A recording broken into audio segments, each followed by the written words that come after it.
새벽에 만나를 내려주신 주님, 이 아침에도 진리의 만나로 우리 교우들 배부르게 하시고 행복하게 하시고 기쁨 있게 하시고 삶의 방향이 설정되게 하시고 성령의 인도를 받게 하시고 말씀 붙들고 기도할 때 풍성한 응답이 주님의 이름으로 일어나게 하옵소서. 이 새벽에도 영광을 받으실 주님을 생각하며 또 감사하며 예수님의 이름으로 간절히 기원하옵나이다. 아멘. 오늘 이 새벽에 하나님이 주시는 말씀은 구약성경 전도서 7장 23절에서 29절까지 되겠습니다. 다 함께 읽어보실까요? 내가 이 모든 것을 지혜로 시험하며 스스로 이르기를 내가 지혜자가 되리라 하였으나 지혜가 나를 멀리 하였도다. 이미 있는 것은 멀고 또 깊고 깊도다. 누가 능히 통달하랴. 내가 돌이켜 전심으로 지혜와 명철을 살피고 연구하여 악한 것이 얼마나 어리석은 것이요 어리석은 것이 얼마나 미친 것인 줄을 알고자 하였더니 마음은 올무와 그물 같고 손은 포성 같은 여인은 사망보다 더 쓰다는 사실을 내가 알아내었도다. 그러므로 하나님을 기쁘게 하는 자는 그 여인을 피하려니와 죄인은 그 여인에게 붙잡히리로다. 전도자가 이르되 보라, 내가 낱낱이 살펴 그 이치를 연구하여 이것을 깨달았노라. 아멘. 1861년도니까 굉장히 오래된 일이죠. 미국의 제16대 대통령 아브라함 링컨이 취임을 하게 됩니다. 취임할 때 성경책 위에다 성경책 손을 얹고는 선서합니다. 선서하기 전에 멘트가 뭐냐면 나는 이 성경책 때문에 대통령이 됐습니다 하는 의미심장한 이야기를 남깁니다. 얼마나 가슴 뜁니까? 얼마나 은혜가 됩니까? 아브라함 링컨은 대통령이 되기 전에도 성경을 중시했고 읽고 묵상했지만 대통령 재임 시절에도 하나님 말씀 읽고 그리고 백악관을 기도실로 만든 그런 대통령이 그가 쓰던 성경책 느들느들하게 다 낡았어요. 4권의 성경책이 있는데 하나는 켄터키주 그 생가에 보존되어 있고 또 두 번째 책은 테네시주 피스크 대학의 노예 해방 선언에 감사한 뜻으로 흑인들에게 선물로 거기 비치해 놨어요. 그리고 마지막 2권은 미의회, 미국 그 국회의사당에 이렇게 정정했다고 합니다. 여러분, 아브라함 링컨의 지혜가 어디서 나왔습니까? 아브라함 링컨의 용기가 어디서 나왔습니까? 아브라함의 정치력이 어디서 나왔습니까? 아브라함의 평안함이, 아브라함의 그 도전정신이 어디서 나왔습니까? 하나님의 말씀이에요. 살아있고 운동력 있고 건세 있는 하나님의 말씀을 붙들고 그 말씀을 읽고 살아갈 때 아브라함 링컨은 역사에 뛰어난 탁월한 인물이 된 것입니다. 원래 링컨은 농부였습니다. 또 장사 상인도였습니다. 뱃사공이었어요. 품팔이꾼이었어요. 청량 기사였습니다. 그런데 하나님 말씀을 붙들고 기도하고 나갈 때 공부를 좀 하면서 공부도 많이 못했는데 우체국장이 됩니다. 우체국장만 된 게 아니에요. 훗날 변호사가 됩니다. 그 다음에 주지사가 되고 대통령까지 된 인물이 바로 아브라함 링컨 아닙니까? 오늘 본문의 주인공 이 전도자도요. 정말 그 인생이 공부도 많이 해보고 또 노력도 해보고 그리고 사업도 하고 몸에 병도 들어봤고 또 도둑도 맞아보고 온갖 경험을 다 하고 오늘 내린 결론이 오늘 본문의 내용인데 그 이런 결론이 뭐예요? 인간 자체가 모순덩어리다 그러는 거예요. 아무리 이 사회과학과 인문과학의 대단한 학자고 또 대단한 위인이라 할지라도 인간 자체는 한계적인 실존이고 모순덩어리라고 하는 것입니다. 인간 자체가 지혜자가 될 수 없다라고 결론 내리고 23절에 보면 내가 이 모든 것을 지혜로 시험하여 스스로 이르기를 내가 지혜자가 되리라 하였으나 지혜가 나를 멀리 하였도다 그렇게 말해요. 인간 자체로는 지혜자가 될 수가 없어요. 하나님의 성령이 들어갈 때 하나님의 말씀이 들어갈 때 그 지혜자가 될 수 있는. 그래서 성경은 말합니다. 여호와를 경외하는 것이 지혜와 지식의 근본이라고.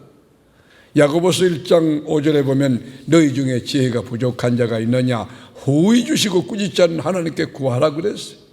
이 새벽에 여러분, 하나님 앞에 나온 여러분, 온라인 새벽기도 참여한 교우 여러분, 지금 본당에 들어오지 못했지만 차 안에서 드라이브인 워십 드리는 여러분, 하나님을 경외한다면 말씀을 붙들고 기도할 때 후히 주시고 꾸짖지 않는 하나님이 여러분에게 평강도 주고 지혜도 주고 능력도 주고 강건함도 주고 담대함도 주고 용기도 주실 줄로 믿습니다. 사도 베드로 보세요. 불악무식한 베드로였지만 그가 성령이 충만하고 하나님의 능력이 넘쳐나서 한 번 외칠 때 막 3,000명씩 회개하고 뒤집어지는 역사, 거기는 배운 지성인도 있습니다. 그래 첨단의 권력을 가진 적 있습니다. 그 다 뒤집어지는 그 놀라운 역사가 뭐예요? 바로요, 하나님을 경외하고 하나님 말씀을 붙들고 하나님의 말씀에 순종하면서 할 때 그런 역사가 일어난 것이. 오늘도 여러분 인생을 살면서 여러 가지 어려움도 많겠고 또 답답한 점도 많겠고 장벽도 장애도 있겠지만 여러분 말씀을 딱 붙들고 기도하면서 한번 부딪혀 보세요. 주님의 이름으로 승리하고 극복하고 넉넉히 이겨 나가실 거예요. 또 하나 오늘 본문에서 주는 교훈은 뭐냐? 여성의 도덕적인 타락상이 남자보다 더 심하다고 결론 내려요. 여기는 잘못하면 오해될 수가 있어요. 남성은 우월하고 여성은 또 열등한가 그렇게 생각, 그런 것이 아니에요. 24절에서부터 28절 내용이 그런 내용들인데 우리 다 같이 24절부터 한번 읽어볼까요? 24절부터 이미 있는 것은 멀고 또 깊고 깊도다. 누가 능히 통달하랴. 내가 돌이켜 전심으로 지혜와 명철을 살피고 연구하여 악한 것이 얼마나 어리석은 것이요 어리석은 것이 얼마나 미친 것인 줄을 알고자 하였더니 마음은 올무와 그물 같고 손은 포성 같은 여인은 사망보다 더 쓰다는 사실을 내가 알아내었도다. 그러므로 하나님을 기쁘게 하는 자는 그 여인을 피하려니와 죄인은 그 여인에게 붙잡히리로다. 전도자가 이르되 보라 내가 낱낱이 살펴 그 이치를 연구하여 이것을 깨달았노라. 여러분 왜 여성이 남자보다 타락률이 높으냐? 오늘 본문에서 그런 이야기를 하는데요. 그 이유는 다른 게 아니고 심약해요. 마음이 남자보다는 아무리 약하시겠죠. 그러다 기가 또 얇다고 볼 수도 있어요. 물론 남자도 그런 사람이 많이 있지만 그러니까 유혹에 빠지기 쉬운 거예요. 그러니까 에덴 동산에서 뱀이 누구를 타겟 삼고 유혹합니까? 남자 아니에요. 에덴 동산에 여러분 아담 아니에요. 하와를 붙들고 사바 할 때에 그만 이 하와가 넘어진 거 아니겠습니까? 여성은 남자보다 타락하는 일이 더 확률이 높다. 그렇게 전도자는 이야기하고 있고 또 하나는 정직하게 지원받은 우리 인생들이 꾀를 부리는 것을 깨달았다는 것이. 그 29절에도 그런 내용이에요. 그러니까 하나님의 형상대로 우리가 거룩하게 또 진실되게 지음을 받아서 하나님이 보실 때 심히 좋았더라 그랬는데 에덴 동산에서 타락한 이후에 죄가 들어오자마자 잔깨가 생겨. 깨가 생겨가지고 이 깨라고 하는 것은 뭐냐? 퀴시 보노트라고 하는 말인데 악을 계획한다 그런 말이에요. 하나님의 형상대로 지원받았지만 죄가 들어가니까 깨가 나요. 그러니까 겉모술수하는 거예요. 하나님 앞에 넓게 쉬지 말고 기도하라 그랬는데 기도 쉬는 죄를 물먹듯이 범하는 거예요. 하나님 말씀에 순종하라 그랬는데 순종하지 않는 거예요. 그리고 구실을 달고 변명을 해요. 이 깨요 깨. 하나님 말씀대로 살면요 얼마나 유익합니까? 쉬지 말고 기도하고 범사에 감사하고 항상 기뻐하라. 여러분 그러면 이 힘적으로도 건강해지지만은 이 건강지수가 높아지고요. 여러분 엔돌핀도 나오겠지만은 그리고 영성지수 높아지지만은 면역지수가 높아져서 이 코로나 같은 거 이런 것들도 여러분 아주 건강한 사람에게는 해당이 안 될 거예요.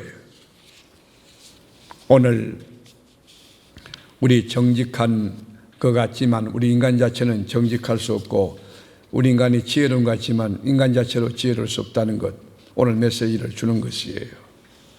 옛날에 한 고을에 욕심이 많은 아주 탐욕스러운 부자가 있었다고 그래요.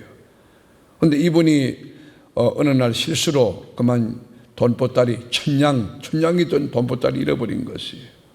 그래서 너무 발을 굴러다가 벽보를 이렇게 만들어 붙였어요. 이 돈을 찾는 자에게는 내가 절반 50%를 잘라서 주겠다고.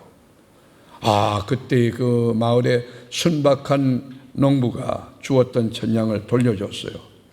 그런데 욕심 많은 이 탐욕 부자가 너무 그 돈이 아껴서 잔꾀를 부렸어요. 잔꾀가 뭐예요? 그 잊어버린 보따리에 천냥을 잃어버린 게 아니고 내가 2,000냥이 거기에 들어있었다. 2,000냥 보따리 잊어버렸다. 그러니까 반쯤은 당신이 훔쳐갔기 때문에 내가 당신에게 줄 수가 없다라고 논리를 폈어요. 농부가 너무 억울했어요. 자기가 도둑놈이 된 것 같은 자존심이 상해서 그래서 억울한 농부가 원님을 찾아가서 억울함을 호소해요. 그때 원님이 굉장히 지혜로운데 자초지종 이야기를 다 듣고 난 뒤에 껄껄껄 웃으면서 판결했어요. 뭐라고 했느냐?